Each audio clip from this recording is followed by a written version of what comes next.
PNM Marvin Gonzalez is calling on Kamala Prasad-Bissessar to remove David Lee from office, I personally don't think it's warranted. A removal from office is warranted over this matter of trying to, quote unquote, defraud the state $2 million in taxes, tax exemptions of $2 million.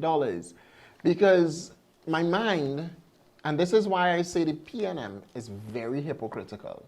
The PNM is the most hypocritical political party yet, because it is Colin Imbert that went to Parliament in 2016 to pass a Finance Number 2 bill, which will give himself tax breaks when it comes to high-rise or the luxury apartments, you know, high dwellings and stuff like that. I have a video here, Colin Imbert apartments. You remember these apartments in Port of Spain?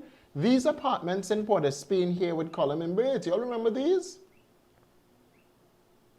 These apartments. Now this went up. It is Kamala Prasad-Bissessar in 2020 for the budget reading that spoke specifically to this. And I'll read the story for you. It's printed by the Newsday. Opposition leader Kamala Prasad-Bissessar said, quote, did Finance Minister Colin Imbert implement an income tax exemption on multi-family dwellings to benefit himself? This was a question posed by opposition leader Kamala Prasad-Bissessar during her budget response statements in the House of Representatives on Friday. This was back in 2020. She recalled back in 2016, the minister amended the Income Tax Act to allow for income tax exemptions for multi-family dwellings properties. She said, why?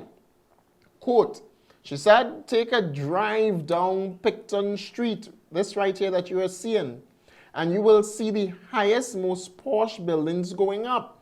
One of the biggest multi-family dwellings you will see in this in the entire country. She said, who owns it?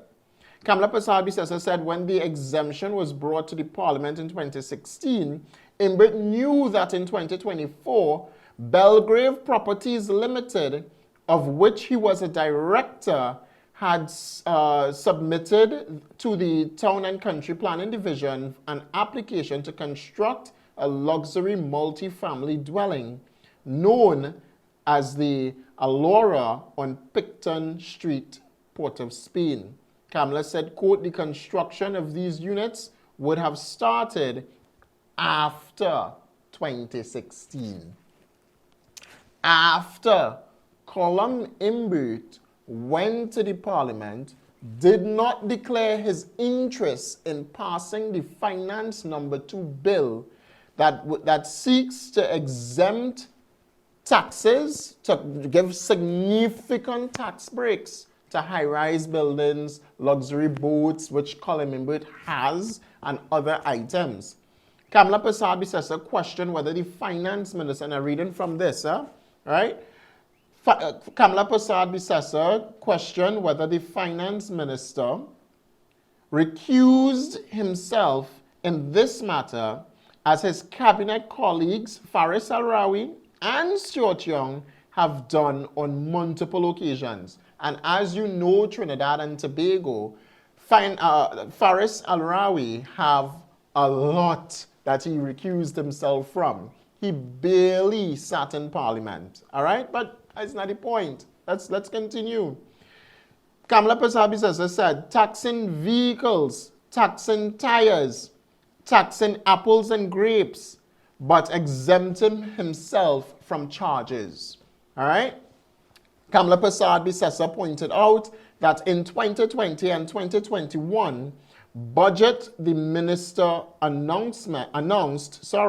government proposed to amend the Corporation Tax Act to allow approved property development companies to claim as a deduction 20% up from the present 15% of the capital expenditure incurred in the construction of commercial, industrial, and multi-family residential buildings completed on or before December 31st, 2024.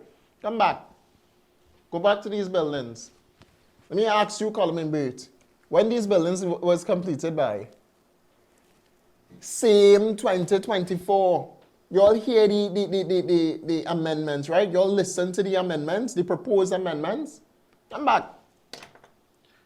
Let me get you the proposed amendments. Go to Newsday article and you would read this. So when they're coming after David Lee, ask yourself why they're coming after David Lee for $2 million tax exemption or defrauding the state of a vehicle when Coleman Burt going to the Parliament of the Republic of Trinidad and Tobago to give himself a tax break.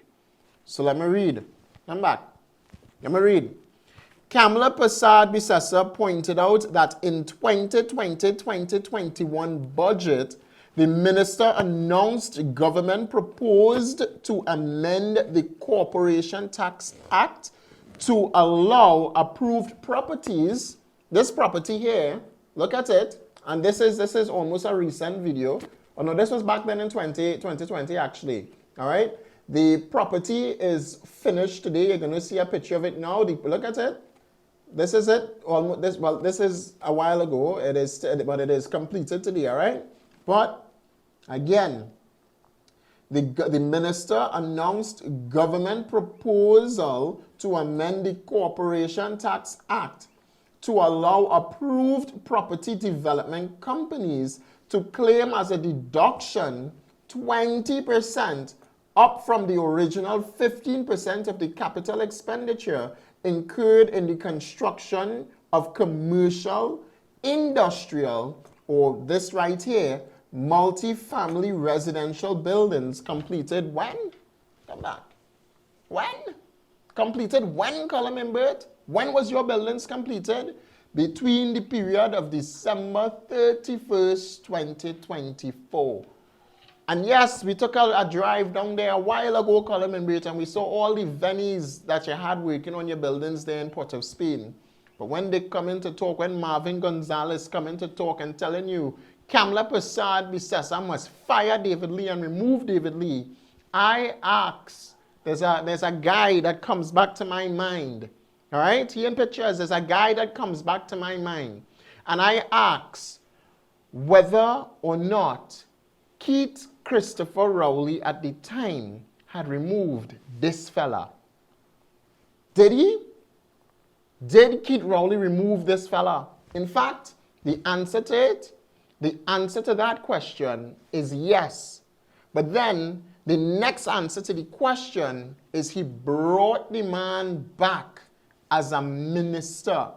So not only did Daryl Smith involved in that whole sexual scandal that Rowley say, you know what? Because people go say, I say, Rowley say. So take a listen to Rowley for yourself. I don't know where this cover-up is, but wherever it is not with me, it is not with my office, and it is not with the government. The statement by the Prime Minister at Thursday's post-cabinet media briefing. It's alleged that a payment of $150,000 was made to a former employee of the Ministry of Sport and Youth Affairs after she alleged that she was sexually harassed by former Youth and Sport Affairs Minister Daryl Smith. The Prime Minister said he woke up on Thursday to headlines in 2 daily newspapers which claimed there's an attempt by his government to cover up the findings of the investigation. Dr. Rowley told members of the media this is in fact not the case. He explained that although the findings of the report reflected poorly on the former sport minister, the matter was handled badly by the persons hired to investigate the allegations, therefore making the findings in the report unusable. He was not spoken to by the compilers of the report, but they came to conclusions adverse to Mr. Smith without speaking to him. Those who did the report went too far without consulting Mr. Smith, and that would make the report unusable. Dr. Rowley said it is for this reason that the information was not made public. So it would be crazy for me, in the face of that historical matter of recent vintage, to now be advised by senior counsel not to publish a report or to advise that the report is useless because it has breached Mr. Smith's rights to be heard, and then to make the report public.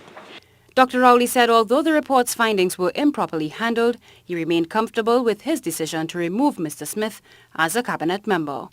Crystal Wilson, TTT News. After you remove him, you brought him back. But you're understanding the hypocrisy in the People's National Movement, right? You're seeing the hypocrisy in all of them.